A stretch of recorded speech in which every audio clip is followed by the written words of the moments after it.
Delicious grandma's banana bread. Please like and subscribe so I can keep making videos like this.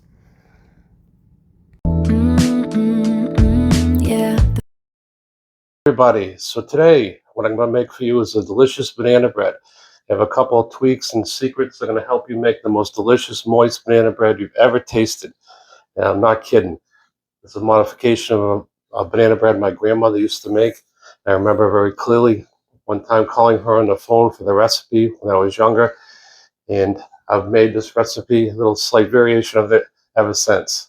The whole family loves it. I'm sure you're going to love it too. So let's make it. So my oven is heated to 350, and what I'm going to take is some butter that's room temperature. We're just going to kind of mash it up with some sugar, half a cup of sugar, quarter cup of brown sugar. I'm also going to add a couple tablespoons of honey. Honey has a richness to it, and it keeps your batter nice and moist and delicious. So we're also going to be adding to some other wet ingredients to this in just a moment. We're going to get this butter mixed up good. Okay, so to this now, we're going to add one egg. Notice I cracked it on this side and opened from the other side so that we don't get any shells. A nice clean break on the other side, no fragments. I think I've showed you that before in previous episodes.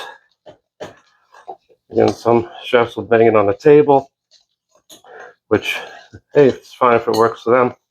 If I find to get more shells, shell fragments when I do that. Okay, I'm going to add some sour cream or Greek yogurt. I actually have Greek yogurt today. Very nice, full fat Greek yogurt that I'm going to use. And I'm estimating about 2 healthy tablespoons. Not too much because we don't want a batter to be too watery. And then we're going to just kind of incorporate all that together. Mix it well. Sour cream adds a nice acid in the background, a little extra flavor and some fat. So we're going to also add a teaspoon of vanilla, eyeball it this time.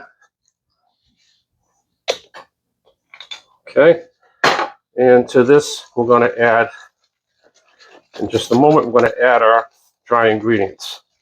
And we'll be ready, almost ready for the oven. So first, so I have 1 3/4 cups of flour. You can use a cake flour, or you can use regular all-purpose flour if you want. I'm going to add a teaspoon of baking soda and a teaspoon of baking powder to that.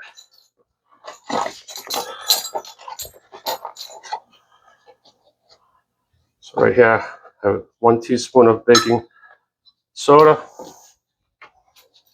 and 1 teaspoon of baking powder. Now the reason I'm adding both is because they both play a different role. And if you have bananas which are really, really ripe, you can probably get away with just the baking soda. That is because the baking soda needs an acid to work, and the really ripe bananas are very acidic. So I'm just going to kind of mix that up a little bit first. And actually, we're going to add our bananas before I add our dry ingredients. Now, most of you think the best way to open a banana, and I was taught when I was a kid, you open it from this side, but it's actually much easier to open it from the other end.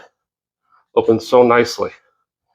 So we're just going to take those bananas, which are ripe, but not as ripe as maybe as I would like, which is why I'm going with the baking powder and the baking soda, because the baking powder activates with heat, whereas the baking soda needs an acid to do its work. So I'm going to add 3 bananas. And what I did actually last night, because these were still even less ripe yesterday, is I put these in a bag with some with an apple. And what I did was I need this still. Put them in a paper bag. And the paper bag was able to help the bananas get paper bag in the apples, help the bananas ripen a little quicker. Because apples have something called ethylene in them, which is a natural hormone, which causes those sugars, the starch I should say, convert to sugars more rapidly. Right? So let's add our dry ingredients.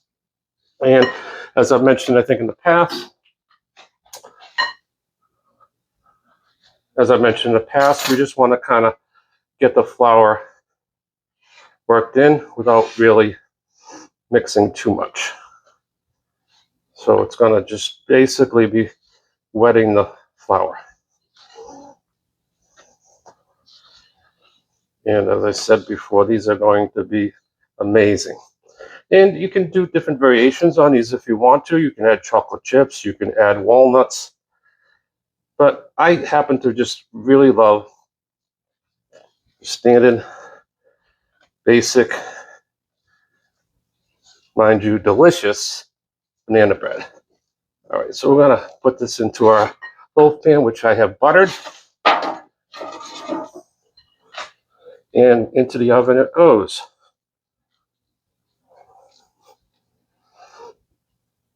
And I will mention also that you're going to get the best possible banana bread with bananas that are extra, extra ripe. And my grandmother used to say, we know the bananas are ready for banana bread. We know they're ready for banana bread when you can eat them with a straw. So here we go. It's going to get it nice and level. And into the oven we go.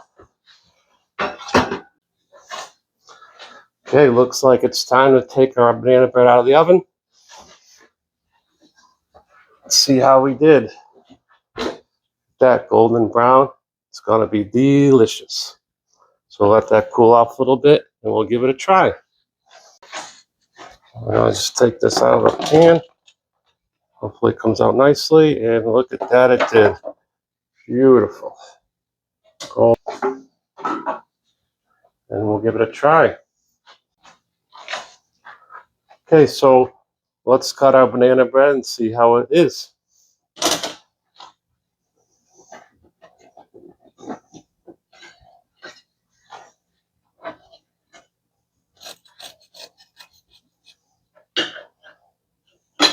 Oh, look at that.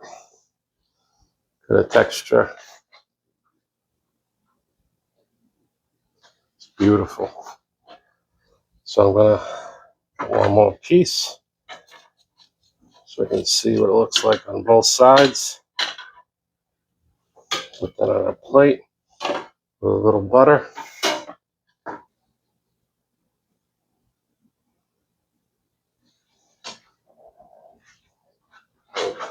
Gotta have a little butter on this nice hot banana bread. Best time to eat it is when it's hot.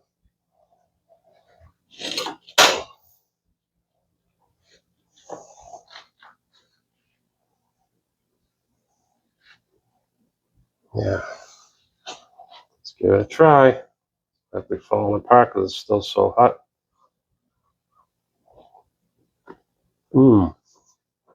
Top is a little crunchy. The taste is unbelievable.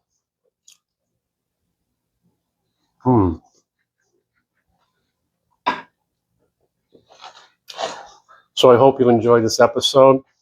And I hope you get a chance to try this delicious banana bread. Very easy to make. And your whole family is going to love it.